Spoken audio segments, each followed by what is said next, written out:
POCSO Act in crisis, which is the dangerous trend that Supreme Court has flagged about the POCSO Act, and what is the Romeo-Juliet clause that Supreme Court wants to be added to this act.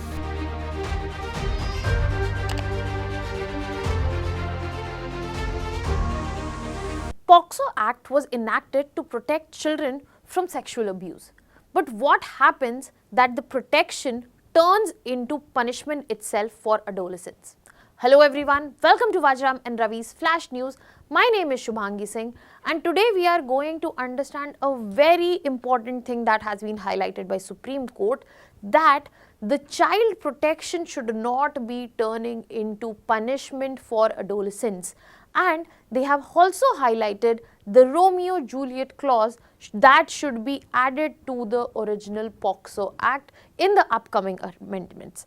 So what is the reason that Supreme Court all of a sudden decided to talk about POCSO Act? Let us understand everything in detail from scratch.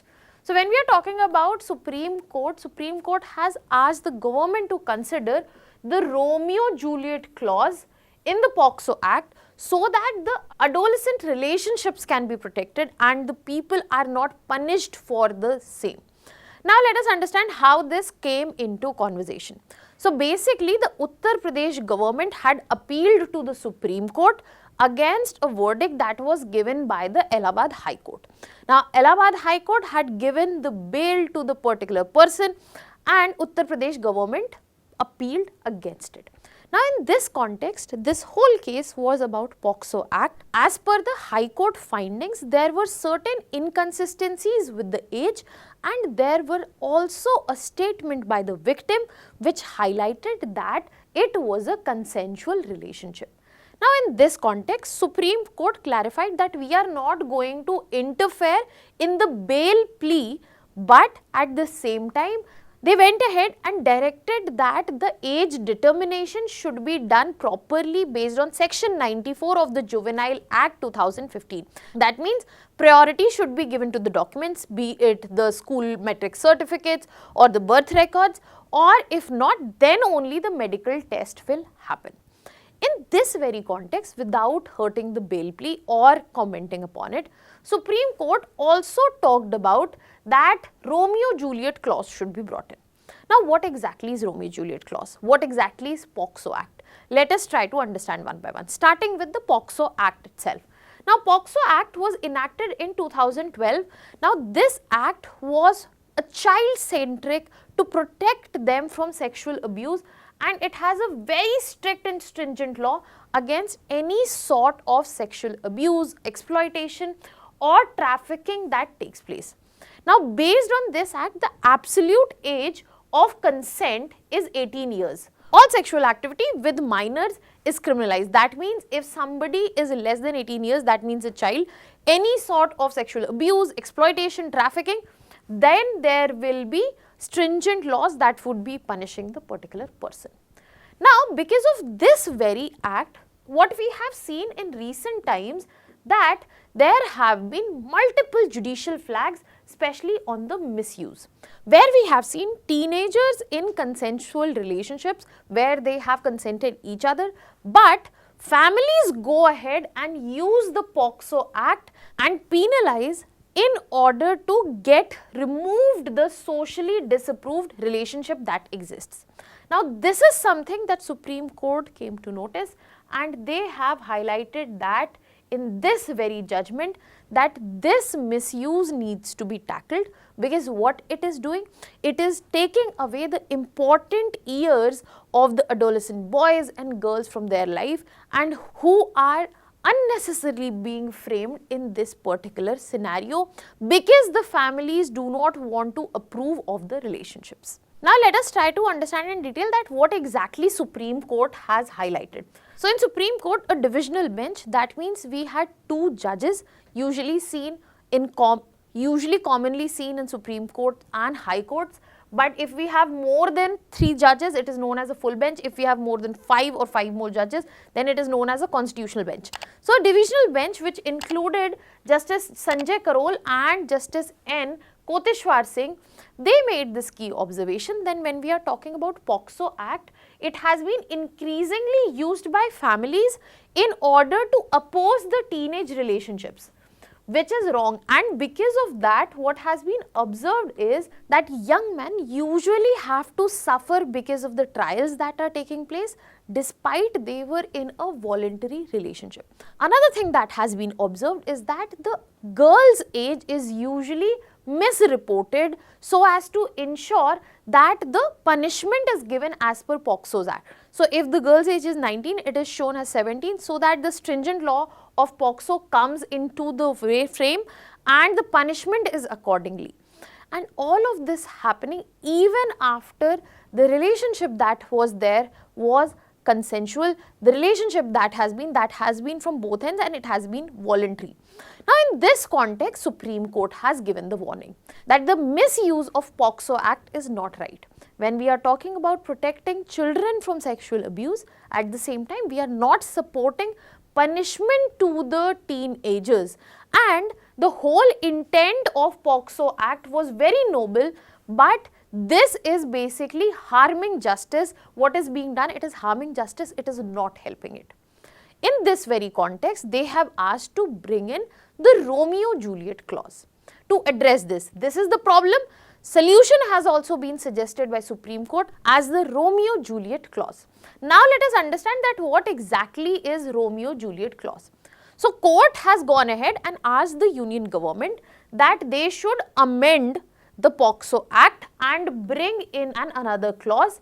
That means there should be exemption under the POCSO Act if there is a relationship which is consensual, which is not exploitative, which is not related to abuse, which is not related to trafficking. That should get exemption as per this clause. Now what do you think? Let me know in the comment section. Is this a right way to go ahead or not? We will be discussing the pros and cons, but I want to know from your end that what do you think about addition of this particular clause? Will this help the justice? Will this help the fair trials? Or there could be misuse of this clause as well. Now the urging that has been done by court, it is in the regards to ensure that especially the teenagers which are close to 18 years, they have the understanding and they can be protected from criminal prosecution if they are in a voluntary relationship which is a non-exploitative, which is of non-exploitative nature. And they have also added guidance that there should be no mechanical application of POCSO. If POCSO Act is being brought into the picture, then the assessment should go beyond just mechanical factors. The assessment should be about what kind of relationship was present, what was the intent of the both parties, and there should be a prime intent to understand what was victim in that particular situation, or what statement that the victim is giving, especially about consent and voluntariness, because that will only give us the whole idea of the image, and that is very important for the clarity on the matter and actual usage of POCSO Act itself. Now here we get to see that this is a form of judicial activism where Supreme Court has understood that this particular matter at hand is important enough to be highlighted, and here legislation is not part of judiciary's work and it should be done with the proper organ of this whole setup, and that is why judiciary has urged the union government to take this into consideration. But the question is, why did Supreme Court had to do it? Is it about judicial activism or is it about judicial overreach in this scenario? Also let me know this in the comment section. So when we are talking about Supreme Court taking up this matter or intervening in this matter, it becomes important for us to understand, because when we are talking about our country, this is where judiciary also holds a lot of responsibility, and in recent times it was observed that the adolescents were being criminalized. People who were closing in on age between 16 to 17, who are close to 18, they were being treated at par with the victims of violent sexual assault, which is unfair, not just to the victims but all to these people as well. At the same time, we also got to see a social power asymmetry which is present, where the marginalized victims are struggling for justice And privileged families are using their law for making up their own purposes, basically manipulating the law and gaining social as well as monetary capital about it.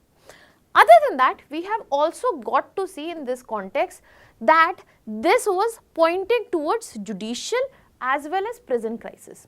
There was a recent surge that has been seen in POCSO under trials, and the acquittal that is happening in POCSO, it is happening after years. That means justice is delayed, it is distorted, judiciary system is burdened, so are the prisons. So this was not a social problem, rather a structural problem that was also emerging. So the Supreme Court, as the guardian of constitution through constitutional morality, came through this intervention when the bail plea came to them. In this context, we also get to see that social morality is standing in front of constitutional liberty, where when we talk about these complaints are not coming from victims, and they are coming from people who are driven by honor, who are driven by the idea of caste, who are driven by the idea of patriarchy.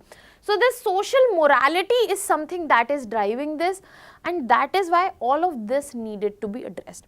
Now Supreme Court has urged the union government. Now the question is, what government will do about it? So the government might take this legislative reform. The POCSO Act already exists, the amendment might take place, and they might insert Romeo Juliet clause. So there is a possibility that this age gap based exemption can be made.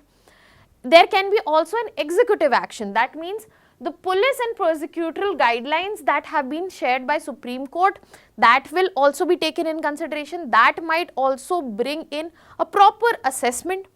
And there is a possibility that this might go into a detailed understanding in terms of institutional response, where judicial as well as police sensitization is bettered, so that the implementation of POCSO happens not for the manipulation of the law, but for the implementation of law, so that it can be understood, and later if the amendment is required, it can be put up whenever.